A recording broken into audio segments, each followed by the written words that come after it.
ચાલો મિત્રો, હવે આજે આપણે સંખ્યા પદ્ધતિના આ પ્રકરણમાં અંતિમ ચરણમાં છીએ, એટલે કે લગભગ આપણો આ છેલ્લો વિડીયો હશે.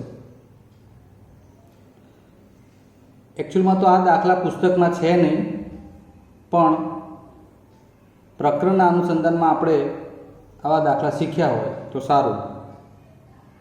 એટલે હવે આપણે એવા કોઈ અજ્ઞાત કિંમત શોધવાના દાખલા અથવા આંકડાકીય મૂલ્ય રીતે કિંમત શોધવાના દાખલા અત્યારે પહેલાં જોઈશું. જો અહીં રકમ લખી છે એ પ્રમાણે a ની 1/3 ઘાત -1, a ની 1/3 ઘાત +1 બરાબર 3. એટલે આમાંથી આપણે એની કિંમત શોધવાની થાય. તો વિચાર કરો કે એની કિંમત શોધવા માટે આમાં સૂત્ર લાગુ પડે છે કે શું કરી શકીએ, કારણ કે 1/2 ઘાત છે. જો સાદા કૌંસ હોય તો આપણે ગુણાકાર કેવો વિચાર કરી શકીએ દ્વિપદીનો દ્વિપદી સાથે. તો આમ પ્રેક્ટિકલી હવે તમને આઈડિયા આવવો જોઈએ કે આમાં મને બે પદો સરખા જ છે, ખાલી માઇનસ પ્લસનો ફેર લાગે છે. એટલે માઇનસ પ્લસના ફેર પ્રમાણે અહીં કયું સૂત્ર લાગે એ આપણે વિચારી શકીએ. તો એ માત્ર તમારી જાણ માટે લખું તો આ x - y x + y આ પ્રકારની રકમ છે. જુઓ, x એટલે કે a ની 1/2 ઘાત માઇનસ પ્લસ y એટલે 1. તો એનો જવાબ યાદ છે આપણને, x નો વર્ગ કરીએ છીએ અને y નો વર્ગ કરીએ છીએ. ક્લિયર? તો એ પ્રમાણે આમાં આપણે ફોલો કરવાનું છે. તો શું થશે વિચારો મિત્રો. તો એ પ્રમાણે વિચારીએ તો આ પ્રથમ પદનો વર્ગ માઇનસ બીજા પદનો વર્ગ બરાબર 3. એટલે એમાં પ્રથમ પદ તરીકે a ની 1/2 ઘાત અને અહીં 1. અહીંયા આપણે માટે લખીશું. આ તો સૂત્ર હતું એટલે આપણી ભૂલ છે, પણ અહીં માટે લખવાનું, કારણ કે રકમમાં જ્યારે દાખલામાં બરાબર આવે ત્યારે માટે આના બરાબર 3 એમ. માટે હવે ઘાતની ઘાતનો નિયમ 1/2 ગુણ્યા 2, 1 નો વર્ગ 1 બરાબર 3. માટે આ બે ઘાત ઉડી જશે એટલે a - 1 બરાબર 3. હવે તમે જોઈ શકો છો મિત્રો, જુઓ ઘાત સરળતાથી દૂર થઈ જાય છે. અને માટે હવે a બરાબર 3 + 1 અને માટે a બરાબર 4. આ થઈ ગયો આપણો જવાબ. તો આ રીતે આપણને a ની કિંમત મળી ગઈ. આવા અલગ અલગ પ્રકારના 2-3 દાખલા આપણે કોન્સ્ટન્ટ જોઈ લઈશું. હવે આ દાખલો જોઈએ. 8 ની m ઘાત ભાગ્યા 2 ની m ઘાત બરાબર 64. હવે તમને સહેજે પ્રશ્ન થાય સાહેબ આમાં આપણે કરવાનું શું? આમ તો ભાગાકાર છે, આધાર જુદા જુદા છે, નિયમ લગાવવો હોય તો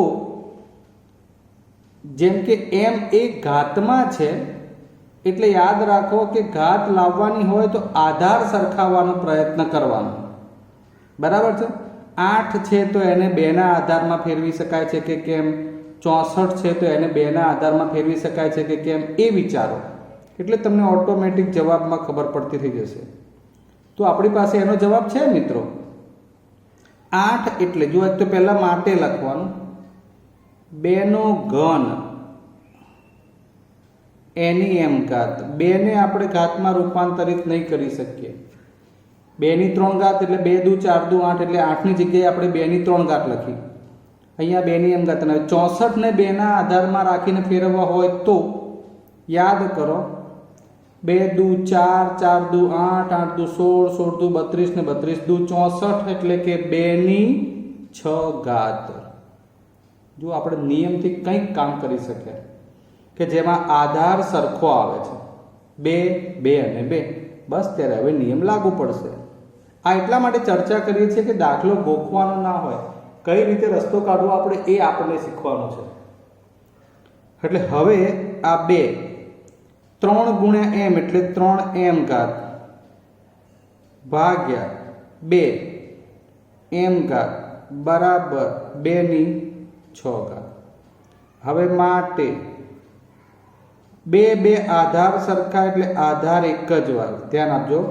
ઘાતોની બાદ બાકી 3m ઓછા m બરાબર 2/6 માટે 3m ઓછા 1m એટલે કેટલા વધ્યા? 2m બરાબર 2/6. સામે આપણે બીજું કંઈ ના કરી શકીએ અત્યારે. હવે ધ્યાન આપો. હવે આનો અર્થ એવો થાય કે બે બંને બાજુ આધાર છે, આધાર સરખા થઈ ગયા માટે તમે હવે ઘાત સરખાવી શકો અને માટે 2m બરાબર 6 કે ભાઈ ઘાત સરખાવતા. અને ક્યારે?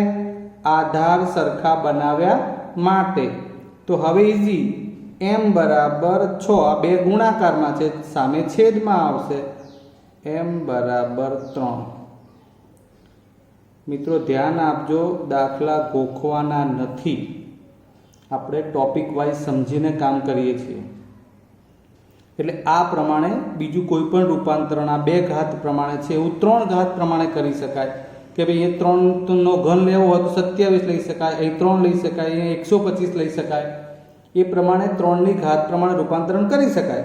શક્ય છે કે હું તમને એક્સરસાઇઝમાં આના જ સંદર્ભમાં દાખલા આપીશ, પણ જેમ અહીંયા 2ના આધાર ઉપર બન્યું એમ 3ના આધાર ઉપર બની શકે, 4ના આધાર ઉપર બની શકે. બસ એટલે મારા આપેલા એક્સરસાઇઝના દાખલામાં મોટાભાગે એવો પ્રયત્ન હશે કે જે ટોપિક ભણ્યા હશો એના અનુસંધાનમાં તમારે લખવાનો આવે.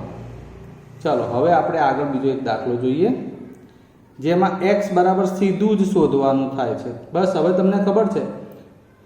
સૌથી પહેલાં આપણે અહીંયા આ 2/3 3/3 એટલે આ છેદમાં જે ઘાત હતી આગળ શીખી ગયા તે સાદુરૂપ આપવાનું કામ કરીશું.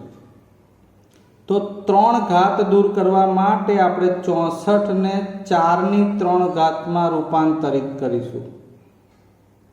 4m ને m.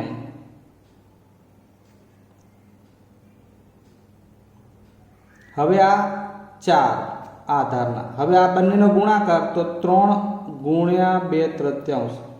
આ તગડો આ 4/3 વાળો એ અંશમાં આવે અને 2/3 વાળો આ તગડો છેદમાં આવે, ધ્યાન રાખજો બરોબર, ભાગ્યા 4/3 બરાબર. હવે આ 3 નો લોપ, 4/2 4/3 બસ. ત્યારે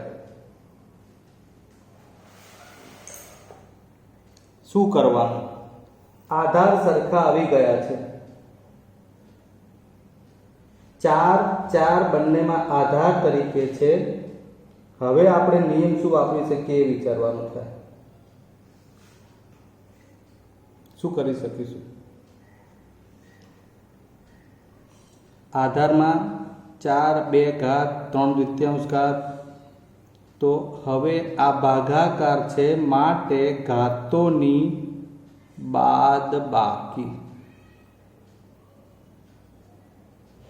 આ 2 ઓછા 3/3 એટલે આ 2 દુ 4 -3 છેદમાં 2, 4 - 3 એટલે 1/2 અર્થાત 4/1/2 અને બરાબર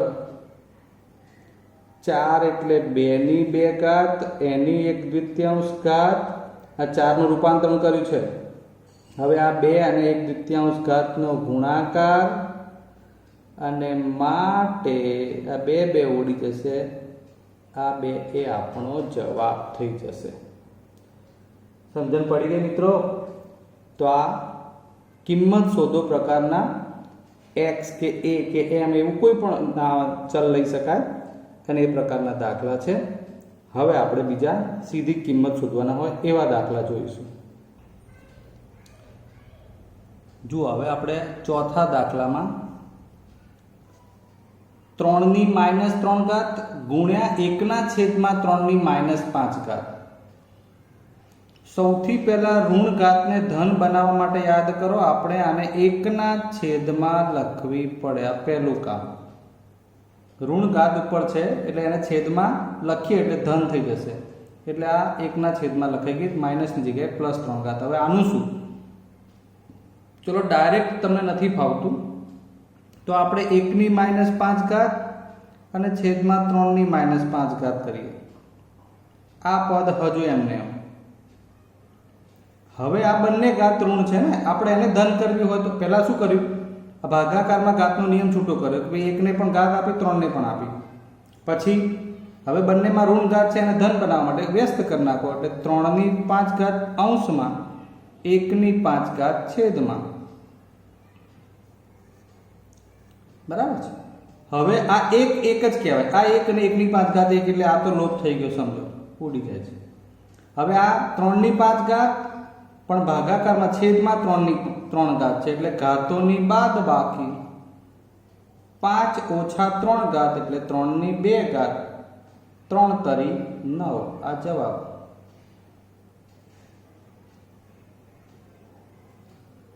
ઓકે, નેક્સ્ટ. બહુ ઈઝી દાખલો. આગળ આમ તો આપણે આ પ્રકારનો દાખલો ગણી જ ગયા છીએ. 343 અને 125 બંનેની ઘાતમાં કેટલા છે? 1/3.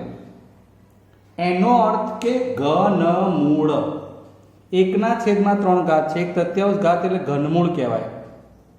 ચાલો ત્યારે યાદ કરો. હવે આ જો તમારે આ તગડો છે છેદનો, એટલે એ પ્રમાણે અહીંયા 343 ને 3 ઘાતમાં, 125 ને 3 ઘાતમાં રૂપાંતરિત કરવી પડે. આ પહેલું કામ છે આપણું. તો યાદ ના હોય તો કહી દઉં કે 7 ની 3 અને 125 એટલે 5 ની 3 થાય. બહુ ઈઝી દાખલો છે. બસ ત્યારે હવે આપણે ઘાતની ઘાતનો નિયમ આપી દઈએ. 3 ગુણ્યા 1/3 5 ની 3 ગુણ્યા 1/3 3 ઘાત ડીસીમ થઈ ગઈ. 7/5 આ થઈ ગયો આપણો ઉત્તર. નેક્સ્ટ વન, બીજો એક દાખલો. 225 નું વર્ગમૂળ -5 125 નું ઘનમૂળ વત્તા 100 એની 1/2 ઘાત. બરાબર, દરેક ટાઈપ લેવાનો પ્રયત્ન છે આની અંદર. આમાં એક વસ્તુ કે શરૂઆતથી ઘાત આપવાની જગ્યાએ મૂળ આપ્યું છે, તો આપણે 225 ને 1/2 ઘાતમાં આ વર્ગમૂળની નિશાનીના હિસાબે લખી શકીએ. 5 અલગથી આગળ ગુણાકારમાં છે. હવે આ 125 જે છે એનું ઘનમૂળ એટલે 1/3 ઘાત લખી શકીએ, અને આ 100 એની 1/2 ઘાત એમને એમ રાખીએ. હાલ તમે હવે જોશો તો 1/2 1/3 અને 1/2 ઘાત પ્રમાણે આપણે લખ્યું છે. ચાલો હવે આપણે 2 ઘાત 200 1/2 ઘાત છે એટલે એનો મતલબ છેદમાં 2 છે, એટલે 225 માંથી એને 2 ઘાતમાં રૂપાંતરિત કરવાનું થાય. યાદ કરો, કોનો વર્ગ 225? તો એનો જવાબ છે 15 નો વર્ગ 225. આ 15 નો વર્ગ અને આ 1/2 એમને 5. આ 3 ઘાત ઉડાડવી હોય તો 3 ઘાતમાં રૂપાંતરિત કરવાનું. 5 ની 3 1/3 100 છે તો યાદ કરો 10 ની 2 1/2. ક્લિયર? બસ હવે ઘાતની ઘાત પ્રમાણે છૂટું કરી દઈએ. 2 ગુણ્યા 1/2 5. આ 5 સાથે આને માત્ર ગુણાકારનો સંબંધ, ઘાતમાં આ 5 ને કોઈ લેવા દેવા નથી. આ 5 એટલે કે આ 5 ની 3 ગુણ્યા 1/3 આ 10 એની 2 ગુણ્યા 1/2 ઘાત. 2 2 ડીસ્યુમ 3 3 ડીસ્યુમ 2 2 ડીસ્યુમ વધ્યા 15 માઇનસ આ 5 અને આ પાછા 5 ખરા, અને આ 2 2 ડીસ્યુમ એટલે વધ્યા 10. આ વત્તા 15 વત્તા 10, ચલો જોડે લખીએ, અને આ પાયો પાયો 25 પાછળ, તો 15 ને 10 25 ઓછા 25 જવાબ આવશે 0.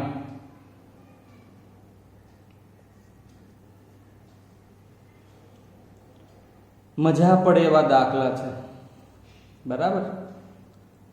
હવે આ દાખલો 81 ની 1/4 ઘાત પ્લસ 1 81 ની 1/4 ઘાત માઇનસ 1 વારંવાર આવું આવે છે, એકવાર આ પ્લસ અને એકવાર માઇનસ. હવે યાદ કરવાની જરૂર ના હોવી જોઈએ કે આ તફાવતના અવયવ પ્રમાણે એનું સૂત્ર લાગુ પડે, મતલબ કે પ્રથમ પદનો કૌંસ ઉપર વર્ગ માઇનસ બીજા પદનો કૌંસ ઉપર વર્ગ. આ તો શું થશે? 81 ની 1/4 ઘાત અને 1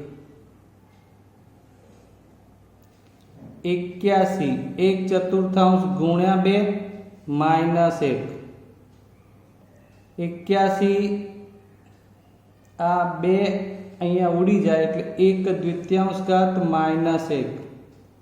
હવે 81 ને 9 ની 2 ઘાત ગુણ્યા 1/2 માઇનસ 1 માં ફેરવીએ, 2 ઉડી જાય, 9 ઓછા 1 જવાબ આવશે 8.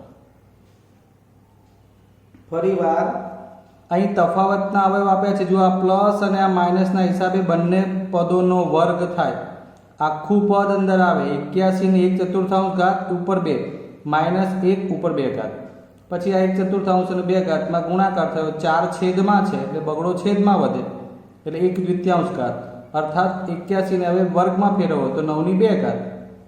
બીજી રીતે દાખલો કરવો હોય તો પણ થશે. અને એ કેવી રીતે? તો તમે 81 નું અહીંયા રૂપાંતરણ કરવું હોય તો 3 ની 4 ઘાતમાં કરી શકો, એટલે અહીંયા 3 વધશે, આનો જવાબ 3 આવશે. એટલે 3 વત્તા 1 4 અને અહીંયા પણ 3, 3 ઓછા 1 એટલે 2, 4 દુ 8 એમ કરીને આ પણ જવાબ મળી જશે.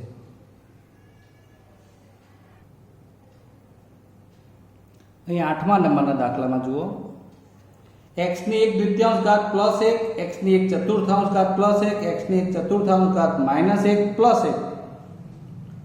હવે આનો જવાબ દાખલામાં તમને એવું કરીને આપ્યું છે કે બરાબર x સાબિત કરો. મેં અહીંયા કાઢ નાખ્યું છે, એનો મતલબ કે આપણે રકમ લખીને આગળ વધવાનું. તો બરાબર આ x ની 1/2 ઘાત પ્લસ 1. હવે યાદ કરો છે શું? આ એક ને એક બાબત વારંવાર આવી છે. આ બંને પદો જોઈને કંઈક આઈડિયા આવવો જોઈએ કે કયું સૂત્ર લાગશે. બંનેમાં માત્ર પ્લસ અને માઇનસનો જ ફેર છે, પાછું તફાવતનું સૂત્ર આવ્યું. વારંવાર એકને એક ચર્ચા થાય, a plus b a minus b હોય તો a² ઓછા b² પ્રમાણે દરેક પદનો વર્ગ. એટલે એ પ્રમાણે આપણે પહેલા વર્ગ માટે તમને લખી બતાવીએ માઇનસ, ધ્યાન આપજો બરોબર. મેં આ બંને કૌંસ છે એનો જવાબ લેવા માટેના વર્ગ લખ્યા છે.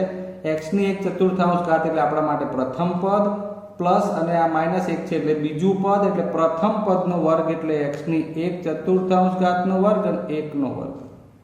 જો સૂત્રો નહીં આવડતું હોય ને તો તમને મિત્રો દાખલા તો નહીં જ ફાવે. તમે જોઈ શકો છો કે સૂત્ર આધારિત ત્યાંથી આગળ વધવાનું થાય છે. હવે આગળ x ની 1/2 ઘાત પ્લસ 1. હવે અહીંયા છૂટું કરીએ ઘાતને તો 1/4 ઘાત ગુણ્યા 2 માઇનસ 1 પ્લસ 1.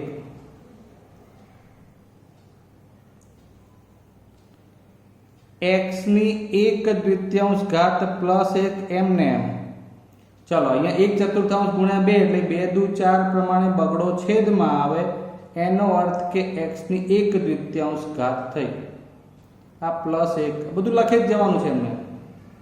હવે પાછું ફરી વાર સૂત્ર જુઓ, 1/2 ઘાત પ્લસ 1, 1/2 ઘાત અને માઇનસ 1 એટલે પહેલા પદનો વર્ગ માઇનસ બીજા પદનો વર્ગ કૌંસ પૂરો અને આ પ્લસ 1 તો ખરું જ. ચલો વિચારો જે પહેલા પદ તરીકે શું આવશે?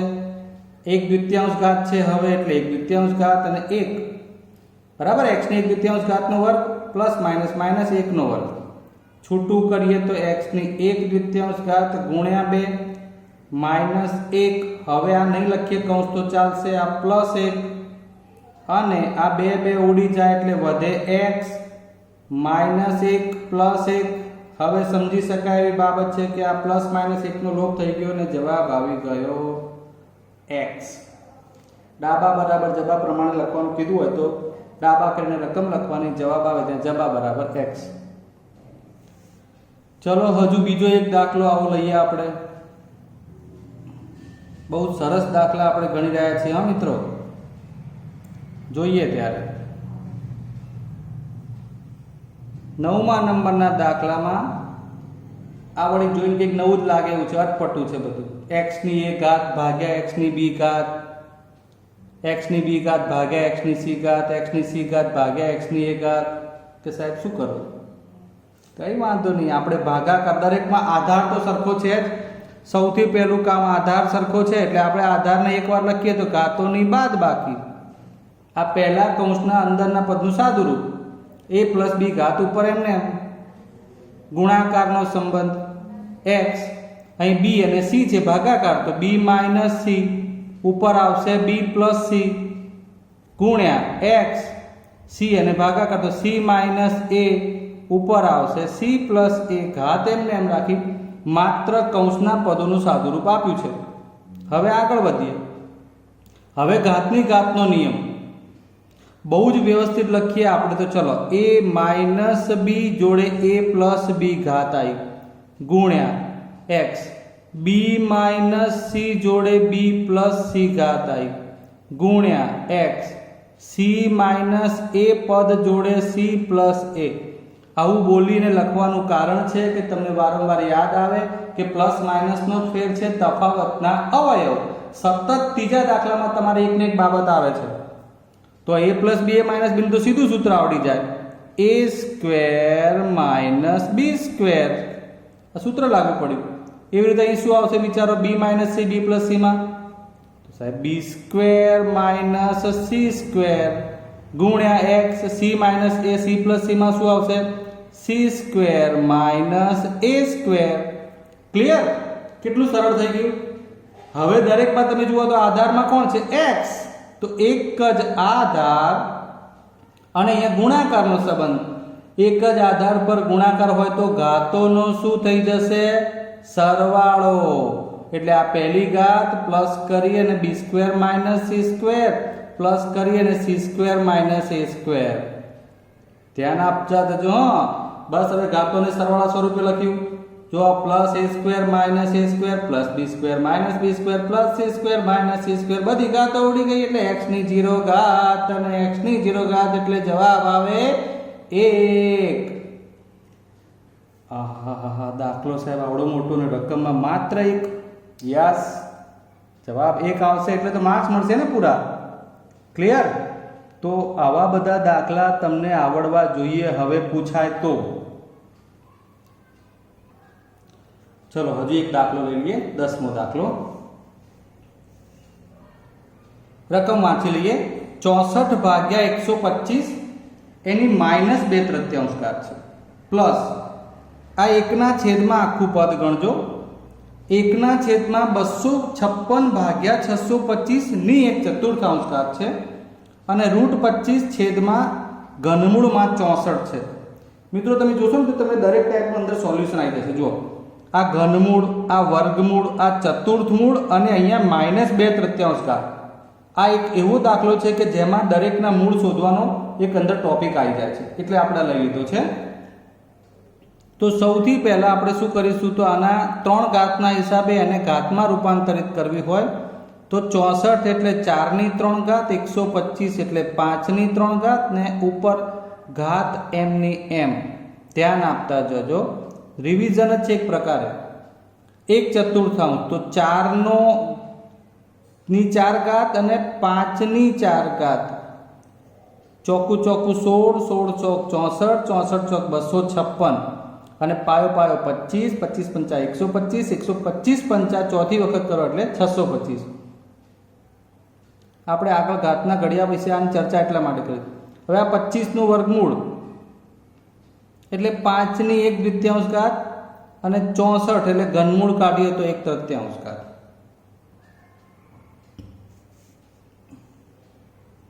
હવે આ ઘાતની ઘાત છૂટી કરીએ તો 4ની 3 ગુણ્યા -2 તૃતીયાંશ ઘાત, 5 3 ગુણ્યા -2 તૃતીયાંશ ઘાત, આ 1. હવે અહીંયા 4 ગુણ્યા 1 ચતુર્થાંશ ઘાત છેદમાં એમને 5 4 ગુણ્યા 1 ચતુર્થાંશ. આપણે આ ઘાટો રેખાખંડ છે ને એ તમને આનો આ અલગ પાડવા માટે પદ લખ્યું છે, છેદ અલગ પડે ત્યાંથી.